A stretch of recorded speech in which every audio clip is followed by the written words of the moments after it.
This video is just to help some of my students and their families to practice some tricky letters. Using handwriting, we can help them to not make spelling or reading errors with these letters. The trouble that the letters cause for students is that in the world, an object can be turned any which direction and it will still remain the same object. That is not the case with some of our letters. If we take a line and a ball letter and we turn it in different directions, the letter completely changes. The name of the letter is different and the sound that the letter makes or spells is different as well. So we're going to use handwriting to help our students to be able to perceive the differences. And I love this about using handwriting because we're basically engaging your child's whole brain, especially because we're going to be talking about it while we write. And this is going to help your child to perceive the drop of the B and the P and perceive the circle that comes first in the D and the QU as they either write or as they read. So let me just show you what I mean here. As they practice this, then when they're reading or even when they have to spell, they'll start sort of feeling that drop in the B and the drop in the P, or their mind will perceive it, and the circle that comes in the D first instead of the line, and the circle that comes in the Q first. And we'll see some other letters where this will be helpful as well. So that is what our endeavor is going to be. Use the power of handwriting and seeing the letter while we say the letter, while we hear ourselves say the sound of the letter, while we write the letter, so they're feeling the motion. I guess that's what I want to say here. We're trying to help them to feel the motion of the drop in the B and the drop of the P, and feel the motion of the circle of the D and the circle of the Q, and then some other letters as well, to help them to be able to read and spell that letter. So here is one hint. In order for this to be effective, you could print out some handwriting pages. You can find some great ones online for free, and that is wonderful. But you can't just hand them to the student. I can't just hand them to your student. I can't just give them something and walk away and let them practice. And their teachers shouldn't just hand a paper to them and have them walk away and practice, because the children will practice all kinds of different pathways to form these letters, and that won't get us where we need to be with being able to perceive the different directionalities. So the key here is that you're going to have to sit, and it will be some guided practice that comes with corrective feedback. So I just want to encourage you, and you can certainly count on my correcting them in real time as we continue to learn our letters and the sounds. So here are the steps for practice at home. Step one is to choose your paper, and I just want to encourage you. It is true that you can print off paper that has the top line and the base line and the middle line that's dotted. That's great if you want to do that, but I know that in person, my students each have notebooks, and they even my kindergarten and first grade students just learn to use the lines of the notebooks to practice. My online students have a page like this on their Jamboard. So it is perfectly fine just to get some paper, maybe be consistent with the paper that they practice on. Our next step will be to begin with the circle letters. Now, this is the important part of this that I need you to understand about the instruction that I'll be giving your students. We have these circle letters: A, C, D, G, O, and Q. And I always put a U next to it because in our language, almost all of our words in English have a U going with the Q. Now, did you notice that I didn't say anything about B or P? Those are not going to be formed using a circle. So your child is being taught to start their circle in a certain spot. So this is really more for the adults than the children. Some of our children are, and some are not really that familiar with analog clocks these days, but we need to help them to understand it. Basically start at 2 o'clock if you think of an analog clock, and go counterclockwise around the clock anytime that we form a circle. And so look at this circle. This really, we could form a circle anywhere, right? But this circle was formed here, and I could make another circle and form it right there, which would be about 10 o'clock. I could even go clockwise and make a circle, but we want them to specifically start at 2 o'clock and go up. I like to tell them that the circle is going to bump its head on what would be the midline for these letters, okay? And I am trying to use just a mouse pad here, so my handwriting's not going to be that great. I'm sorry about that. But anyway, we want to start at 2 o'clock and go up and around every single time. And if we consistently practice that, if they consistently practice that, then they will be very successful forming their circle letters. So I call this the handwriting circle. Now, sometimes you can hear a teacher that will call it magic C, and I've done that before. That's another really effective way to teach these letters.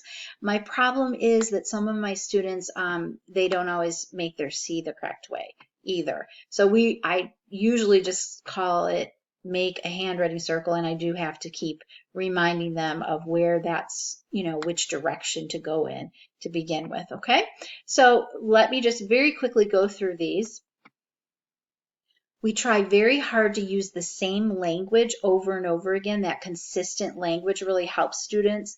So we're going to say for A, make a handwriting circle, connect, and drop. For C, we're going to say make a handwriting circle, stop. For D, the really important one here, make a handwriting circle, climb high, and drop. G, make a handwriting circle, connect, drop, hook. O, make a handwriting circle. And I just want to encourage you, if they make a different type of circle for O, make them be consistent because it will help them with the other letters. Q, make a handwriting circle, connect, drop, crook. Those are the circle letters. And when I teach your students, there will be some instruction about where to start. That the D is going to go in, start at the midline, and it's going to climb up to the top line, drop down back to the baseline. There'll be instruction in class about just the rest of the formation of the letter. But in terms of once they get that down, once they get comfortable with the paper that they're using, you can just simply say, make a handwriting circle, connect, drop, depending on the letter. That would have been an A that I was just saying. Once they are very familiar with writing the letters, they no longer have to talk it out that way. Make a handwriting circle, connect, drop, A, they can back off and just practice the sound. A, D, D.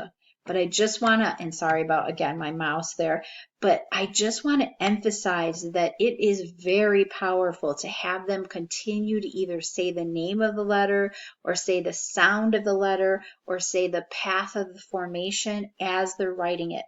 That is what the structured literacy instruction, the multisensory instruction that they get in their reading class is all about. They're used to articulating because all of the senses are working together when they talk it out, while they write it, while they see it, while they hear themselves. So I just want to emphasize the importance of that. Our last step is step 3, practicing the drop letters. So you can see over here in the bottom right-hand side, because I know my board is messy now, but we have 2 letters that do include circles, but we did not include them in our handwriting circle letters, sorry. And that is B and P. These are drop letters. I already explained that we want them to perceive that drop when they're reading and spelling. And so here's the direction of these. Let me go over to a cleaner spot. And so the B is we do have to have instruction about the location of these 2 letters. So the B would be at the top line, and it is drop, retrace, and swing right. B, B. P starts on the midline, so that dotted line if you're using that kind of paper, and goes down into the basement, but it's the same exact instruction. Drop, retrace, and swing right. Now, you might, as you listen to that, think, my child does not know his or her left from the right. And that's often the case. So what we can do is we can use their hands as they're writing. And instead we can say, drop, retrace, drop, retrace, and swing away from your resting hand. That would be for a right-handed student. For a left-handed student, we would say drop, retrace, and swing toward your resting hand. And so after that, once they get used to the direction, then you can just say drop, retrace, and swing right. And they will know which way to go.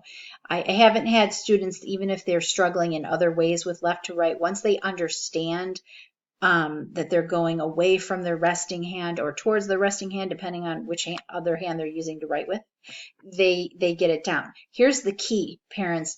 A lot of students have a habit right now of dropping for their D's too. And they might be going like this for their D and this for their B. And the problem, or they could be retracing. I've seen a lot that know to retrace. The problem is they do not remember which way is which one goes to the left and which one goes to the right. And that's why we want to break the habit of ever dropping for our D. We only want to drop for our B. Then once we get the direction that that circle should go and that path, the student will be all set. Same thing for the P and the Q. We want to break the habit of the dropping for the Q. It's not quite as much of an issue for P and Q, but it does show up as we advance in our spelling. Now, I have a couple of students that if they've already been taught to drop and then swing up and around, I let them do that.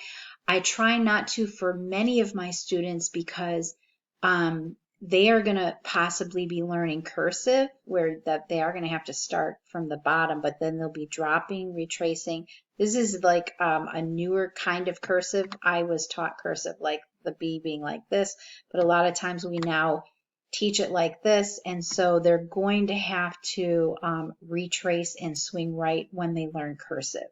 So that's why I'm a little bit picky about that for some students. If I don't think the student is a kiddo that's going to be learning cursive and they already have a habit of going this way, I might not mind that. But again, I'm not going to let them drop for their D. I want circles for their D so that their brain perceives that circle that comes first in a D. I hope this was helpful. If you have any more questions, please let me know. I have a script that I could print out for you that has the language that I use, drop, retrace, swing right for B, and so forth.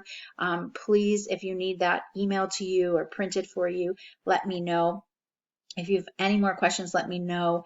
I might do further videos for some of the other lessons, or sorry, for some of the other letters, but I think that if we could get our B, D, P, and Q down, that would be a long way towards right. Thank you for your kind attention. Bye.